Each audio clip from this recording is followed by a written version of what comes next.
മാഷാല്ലാ യാത്രയപ്പിന്റെ മധുരാണ് മനസ്സോ അത് വീട്ടിലുണ്ടാക്കിയതാണോ? Home made ആണ്. തേങ്ങാപ്പൂള് കുറവാണല്ലേ? തേങ്ങ വില കൂടുതലല്ലേ? മുസ്താക്ക കപ്പല്ല ഇതിനെ പറ്റി പറയും, തിന്നതിനെ പറ്റി പറയും. കപ്പ എന്താ ഇത്ര കൈ നിറച്ച്? ചൊട്ടയിലെ ശീലം ഞാനായിട്ട് കുറക്കണം.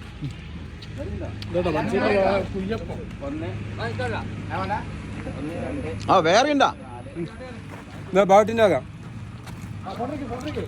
നാളെ പറഞ്ഞാൽ മതി.